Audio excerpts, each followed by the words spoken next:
आज मेरो पहिलो दिन गाउँमा। आज मैले के गरेँ त गाउँमा, कसरी कटायो होला दिन भिडियो अन्तिम समय। Alright guys, welcome to my new mini blog. बिहान छिटै उठेँ गाउँमा, किनकि छिटै उठ्नुपर्छ। उठेर ब्रस गरेँ, मुखसुख धोएँ, त्यसपछि खाएँ चिया खाजा। मजा यताउता हेर्दै खाएँ चिया खाजा। त्यसपछि यसो बाहिर निस्केर हेरेको फुलहरू नि राम्रो फुलिसकेछ, कस्तो राम्रो थियो। त्यसपछि म केही समयमा घाँस लिन गएँ। बारीमा हेरेको कोपीहरू नि बोक्ने बेला भइसकेछ, काट्ने बेला। त्यसपछि म घाँस काट्न आएको थिएँ, कस्तो अल्छिन लागिरहेको थियो। त्यही नि जसोतसो गरेर काटेँ, धेरै दिनपछि काटेर होला।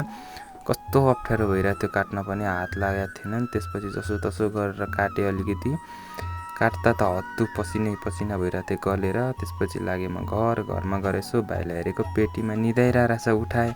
आमालाई यसो इन्टरभ्यू लिँदैको के भन्नुहुन्छ हुन्छ। त्यसपछि लागेँ म साथीहरूकोतिर, गाउँतिर।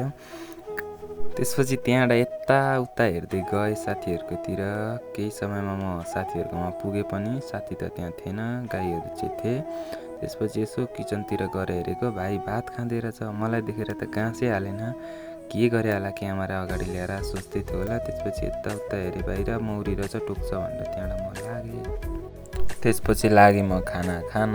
घिउ र भात बजाइदिएको, यस्तो मिठो भइरहेको थियो नि, कसम। घिउ डोलाएर आलु पकाएको थियो, तरकारी खाएँ। आमाहरू सबले खानुभयो, भाइहरू सबले खानुभयो। एकदम मिठै थियो खाना चाहिँ, गाउँको आज कति दिनपछि खाएको, एकदम मिठै लाग्यो। त्यसै गरेर आजलाई यति नै, भोलि भेटौँ, बाई।